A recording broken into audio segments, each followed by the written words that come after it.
భారతీ రాజా భారతీయ సినిమాను కొత్త పుంతలు తొక్కించిన దర్శక దిగ్గజం. భారతీ రాజా ఏది చేసినా సంచలనం. ఏ మూవీ మొదలు పెట్టినా ఏదో ఒక కొత్తదనం ఉండాల్సిందే. జూలై 17, 1941లో పుట్టారు. తల్లిదండ్రులు పెరియమ్మాయ తేవార్, కరుత్తమ్మాళ్. చిన్నప్పటి నుంచి కథలు చదవడం అలవాటు. ఆ తర్వాత సినిమాలు చుట్టం మొదలు పెట్టిన తర్వాత దర్శకుడు కావాలనుకున్నారు ఆయన. అంతేకాదు వారికంటే గొప్పగా తీయాలనేది భారతీ రాజా ఆశ.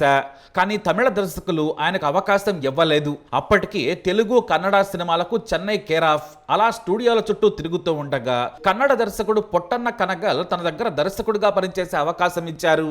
ఆ తర్వాత దిగ్గజ తెలుగు దర్శకుడు పి పుల్లయ్య దగ్గర సినిమా మెళకువలు నేర్చుకున్నారు. ఖాళీగా ఉండకుండా కృష్ణ నాయర్, జగన్నాథం దగ్గర పనిచేస్తూనే 16 ఏళ్ల వయసు కథ రాసుకున్నారు. తాను ఎక్కువగా పట్టణంలోనే పెరిగాడు. కానీ ఆయనకు అమ్మమ్మ, నానమ్మ, బంధువుల ద్వారా గ్రామీణ వాతావరణం బాగా పరిచయం. అక్కడి ప్రేమలు, కష్టాలు అన్నీ చూశారాయన. వాటినే స్వచ్ఛంగా చూపించాలనే ఆశతో 16 వైతినిలే సినిమా కథ రాసుకున్నారు. అప్పటి వరకు సినిమాలన్నీ స్టూడియోలోనే జరిగేవి. హీరోల రంగురంగుల బట్టలు, మేకప్, నకిలీ మీసాలు, విగ్గులు పెట్టుకుని హంగామా చేసేవారు. ఇక సంగీతం అయితే కొత్త లోకం నుంచి వచ్చినట్లుగా మోసలా సాగేది. హీరోకు ఒక మ్యూజిక్, విలన్కి మరొకటి, కామెడీకి మరో ట్రాక్ అంటూ విడదీసేవారు. కానీ మొదటిసారి యూనిట్ మొత్తాన్ని పల్లెటూరుకు తీసుకెళ్లారు భారతీ రాజా. ఆయనంతా పిచ్చివాడన్నారు. సినిమా సరిగా రాదు, లైటింగ్ సరిపోద్దు, రీల్స్ దండగన్నారు. కానీ తనకేం కావాలో ఆయనకు తెలుసు. మేకప్ తక్కువగా, నేచురల్ బ్యూటీని, పల్లె అందాలను వెండి తెరకెక్కించారు. మొదటిసారి ప్రేక్షకులు కూడా తమ పల్లె కథలు బాగున్నాయంటూ బ్రహ్మరథం పట్టారు. శ్రీదేవితో పల్లెటూరి పచ్చి ప్రేమ కథను రొమాంటిక్ గా తెరకెక్కించారు. కమల్ హాసన్, రజనీకాంత్లకు లైఫ్ ఇచ్చారు. ప్రేమను మధురంగా, కవితాత్మకంగా చూపించారు. ఎమోషనల్ను ఎలా క్యాప్చర్ చేయాలో, నటులతో ఎలా నటనను రాబట్టుకోవాలో ఆయనకు తెలిసినందుక మరెవరికీ తెలియదు. అందుకే మొదట బ్లాక్ అండ్ వైట్ కలర్లో తీద్దామనుకుని రంగుల్లో తీశారు. సినిమా సూపర్ హిట్ అయింది. అదే సినిమాను రాఘవేంద్రరావు 16 ఏళ్ల వయసుగా తీసి తన సినిమా కెరీర్ను నిలబెట్టుకున్నారు. 1977లో తమిళ్లో రిలీజ్ అయ్యాక అప్పటి వరకు ఉన్న సినిమా సంప్రదాయాలను ఆ సినిమా బద్దల కొట్టింది. విలేజ్ బ్యాక్ డ్రాప్ తో వచ్చి అప్పట్లో ఉన్న రికార్డులన్నీ తిరగరాసింది. ఇప్పటికీ ఈ మూవీ తమిళ సినిమా చరిత్రలో కల్ట్ క్లాసిక్ గా ఉంది. కమల్ హాసన్, రజనీకాంత్, శ్రీదేవి నటించిన ఈ మూవీలో పల్లెటూరు జీవితాన్ని ఉన్నది ఉన్నట్లుగా తెరపైన చూపించారు. చప్పాని అనే పాత్ర ఇప్పటికీ ప్రేక్షకుల మదిలో నిలిచిపోయింది. ఆ తర్వాత ఏ కొత్త దర్శకుడు వచ్చినా భారతీ రాజా మాదిరిగా కథను తెరకెక్కించాలనే కలలు కనేవారు. లేదంటే ఆయన సినిమాలనే రీమేకులు చేసేవారు. ఎందుకంటే అన్ని సినిమాలు చెన్నైలోనే తీసేవారు కాబట్టి. కొత్త నటులు సుధాకర్, రాధికలతో రెండో సినిమాను కిలిక్కే పోగన్ రైలు సినిమాను తెరకెక్కించారు. అది కూడా సూపర్ హిట్. మొదటి సినిమాకే కాదు, రెండో సినిమాకు కూడా అవార్డు అందుకున్నారు భారతీ రాజా. ఈ సినిమాని తూర్పు వెళ్లే రైలుగా తెలుగులో రీమేక్ చేశారు. ఆ తర్వాత 16 ఏళ్ల వయసు సినిమాను హిందీలో తీయాలని నిర్మాతలు పోరు పెట్టడంతో అక్కడ కూడా ఆయన విజయాన్ని అందుకున్నారు. ఆ తర్వాత పుదియ వార్పుగల్ సినిమా సూపర్ హిట్. దీనిని కొత్త జీవితాలు పేరుతో తెలుగులో తీయడమే కాదు, హరిప్రసాద్, సుహాస్ నీలను తెలుగు సినిమాకు పరిచయం చేశారు. ఇలా ఒకటేంటి, ఆయన సినిమా తీస్తే హిట్టే. ప్రేమ, రొమాన్స్, మాటలు, సంగీతం ఇలా ప్రతి ఒక్కటి పర్ఫెక్ట్ గా ఉండేలా జాగ్రత్తలు తీసుకునేవారు. ప్రేమ కథలే కాదు, రెడ్ రోజ్ అంటూ హిందీలో సైకలాజికల్ థ్రిల్లర్ కూడా తీశారు. ఎర్ర గులాబీల పేరిట క్రైమ్ థ్రిల్లర్ గా వచ్చిన ఆ సినిమా అప్పట్లో సంచలనం. ఆ తర్వాత టిక్ టిక్ టిక్ అంటూ మరో సంచలనాన్ని సృష్టించారు. అయితే సీతాకోక చిలక సినిమాతో ఏకంగా జాతీయ అవార్డు దక్కించుకున్నారు భారతీ రాజా. ఇది టైమ్లెస్ క్లాసిక్.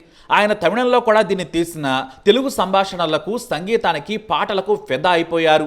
అద్భుతమైన పాటలు నేటికి ఎక్కడో చోట వినిపిస్తూనే ఉంటాయి. ఎక్కడ ఏ కథ రాసుకున్నా కూడా పల్లెటూళ్ళలోనే కథలన్నీ ఉంటాయి. చిరంజీవిలో ఓ విలన్ లాంటి హీరో ఉన్నాడని ఆరాధన సినిమాతో చూపించారు భారతీ రాజా. ఇందులో చిరంజీవి యాక్టింగ్ మాత్రమే కాదు, ఆయన లుక్ కూడా అదిరిపోయేలా ఉంటుంది. ఈ సినిమాలోని పోస్టర్నే దర్శకుడు సందీప్ రెడ్డి వంగ చిరంజీవి పోస్టర్ను తన ఆఫీస్లో ఫ్రేమ్గా మలుచుకొని భద్రపరుచుకున్నారు. భారతీ రాజా తమిళం నుంచి తెలుగులోకి తీసిన, లేదంటే వేరే దర్శకులు ఆయన కథలను తెలుగులోకి తెరకెక్కించిన అన్ని హిట్టే. దిగ్గజ దర్శకుడు బాపు కూడా భారతీ రాజా మేకింగ్ కు ఆరాధకుడంటే ఆయన గొప్పతనం ఏంటో అర్థం చేసుకోవచ్చు. బాలకృష్ణ మంగమ్మ గారి మనవడు, కమల్ హాసన్ ఖైదీ వేట, హిందీలో అమితాబ్ బచ్చన్ హీరోగా తీసిన ఆఖరి రాస్తా, ఇలా ఒకటేంటి, ఆయన తీసిన ఎన్నో సినిమాలు ఇతర భాషల్లో రీమేక్ అయ్యాయి.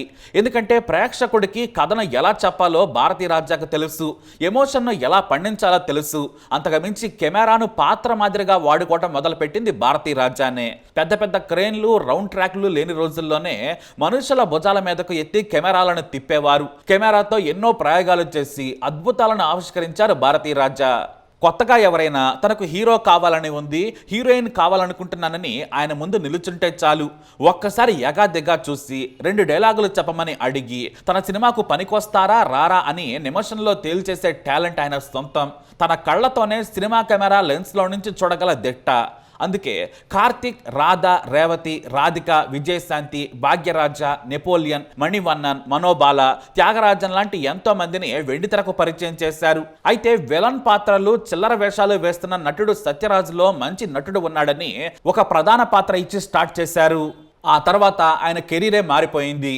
ఇక భారతీ రాజా మహిళా పాత్రలతో అన్ని రకాల ప్రయోగాలు చేశారు. వారి సంబంధాలు, ప్రేమ, రొమాన్స్, అక్రమ బంధాలు, మంచివాళ్ళు, విలన్లు అన్నింటినీ కూడా చూపించారు. పాత్ర మేరకే మహిళల పాత్రలను చూపించారు. అది కూడా సమాజంలోని పోకడలనే ఆయన తెరకెక్కించారు. కానీ సొంత పైత్యాన్ని, పిచ్చిని మాత్రం చూపించలేదు. అందుకే భారతీ రాజా హీరోయిన్ల పాత్రలు చాలా గొప్పగా ఉంటాయి. భారతీ రాజా సినిమా తీస్తే చాలు ఏదో ఒక అవార్డు దక్కేది.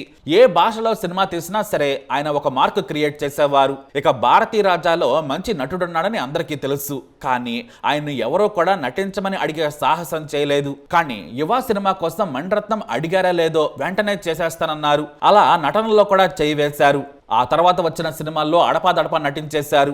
యువ సినిమాలో ఆయన వెలనిజం అద్భుతం. తెలుగులో ఆయనకి డబ్బింగ్ చెప్పిన నర్ర ఆ పాత్రకి ప్రాణం పోశారని చెప్పాలి. అలా సినిమాల్లో ఎన్నో రివార్డులు కొల్లగొట్టిన భారతీ రాజా లైఫ్ లో కూడా చాలా వివాదాలు ఉన్నాయి.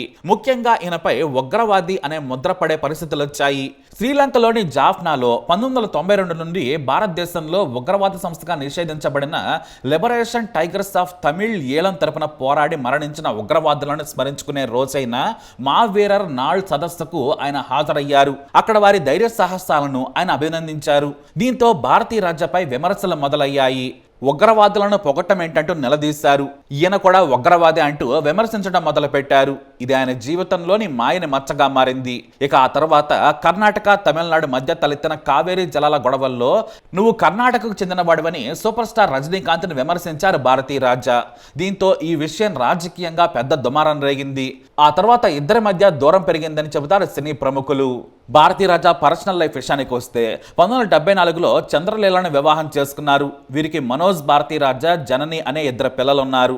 కొడుకుని తనలాగే సినీ ఇండస్ట్రీలోకి తీసుకొచ్చారు భారతీ రాజా. సినీ పరిశ్రమలో భారతీ రాజా వారసత్వాన్ని పుణికిపుచ్చుకొని నటుడిగా అడుగుపెట్టారు. 1999 సంవత్సరంలో తాజ్ మహల్ అనే చిత్రం ద్వారా ఆయన సినీ రంగ ప్రవేశం చేశారు. నటుడిగా ఆయన కెరీర్ ఊహించినంతగా ముందుకు సాగలేదు. కొన్ని చిత్రాల్లో నటించిన తర్వాత ఆయన నట జీవితం అర్ధాంతరంగా ఆగిపోయింది. ఆ తర్వాత మణిరత్నం, శంకర్ వద్ద డైరెక్షన్ డిపార్ట్మెంట్లో పనిచేశారు. అలాగే తనతో సాదుర్యన్ అనే మూవీలో యాక్ట్ చేసిన నందనను పెళ్లి చేసుకున్నారు. వారికి ఆర్థిక, మాదివాడ అనే 2 కుమార్తెలున్నారు. ఇక కొడుకు మనోజ్ పేరుతో భారతీ రాజా మనోజ్ క్రియేషన్ సినీ నిర్మాణ సంస్థను స్థాపించారు. ఆ బ్యానర్ పై పలు చిత్రాలు కూడా నిర్మించారు. అయితే మనోజ్ గుండె సంబంధిత వ్యాధితో బాధపడేవారు. దీంతో ఆయన హార్ట్ సర్జరీ చేయించుకున్నారు. అయినప్పటికీ గుండెపోటు వచ్చింది. ఆయన వెంటనే హాస్పిటల్కి తరలించే ప్రయత్నం చేస్తుండగా చెన్నైలోని చెట్పేట్లోని తన నివాసంలోనే మార్చి 25, 2025న మృతి చెందారు. కొడుకుని బ్రతికించుకునేందుకు ఎంతో తాపత్రయపడ్డారు. కానీ అనారోగ్యంతో తన కళ్ళ ముందే ఇబ్బంది పడుతున్న కొడుకును చూసి తట్టుకోలేకపోయారు భారతీ రాజా. ఇక కొడుకు మరణం తర్వాత భారతీ రాజా మరింత కుంగిపోయారు. మద్యానికి బానిసయ్యారు. ఆయన ఆరోగ్యం క్షీణించింది. మరోపక్క కూతురు మలేషియాకు చెందిన వ్యాపారవేత్తను పెళ్లి చేసుకుని వెళ్లిపోయింది. కొడుకు మరణం తర్వాత శ్వాసకోశ వ్యాధులతో బాధపడ్డారు. ఇక బతకడని డాక్టర్లు చెప్పిన తర్వాత ఇంటి దగ్గరే ప్రత్యేక ఏర్పాట్లు చేశారు. రీసెంట్ గా రాధిక భారతీ రాజాని కలిశారు. ఆమె నటించిన తాయ్ కిళవికి నేషనల్ అవార్డు వస్తుందని భారతీ రాజా ప్రోత్సహించారు కూడా. వస్తే మీ పాదాల దగ్గర పెడతాను అని అన్నారు రాధిక. అలా 86 ఏళ్ల వయసులో వృద్ధాప్య సమస్యలు, అనారోగ్యంతో బాధపడుతూ ఓ ప్రైవేట్ ఆసుపత్రిలో చికిత్స పొందుతూ జూన్ 10, 2026న తెల్లవారుజామున కన్నుమూశారు భారతీ రాజా. ఓ దర్శక దిగ్గజం దివికెగసింది. భారతీ రాజా అంత్యక్రియలను ప్రభుత్వ అధికారిక లాంఛనాలతో నిర్వహించనున్నట్లు తమిళనాడు ముఖ్యమంత్రి సి జోసెఫ్ విజయ్ ప్రకటించారు. భారతీ రాజా వెళ్లిపోయారు. కానీ ఆయన సినిమాలు మాత్రం ఎన్ని తరాలైనా సరే ప్రేక్షకులను ఆకట్టుకుంటాయి. కొత్త తరం దర్శకులకు ఆయన తీసిన సినిమాలు గొప్ప పాఠాలు. ఆయన స్క్రీన్ ప్లే కూడా ప్రతి దర్శకుడు రీసెర్చ్ చేసి పరిశోధన చేయాల్సిందే. మరి భారతీ రాజా ఆత్మకు శాంతి చేకూరాలని కోరుకుందాం.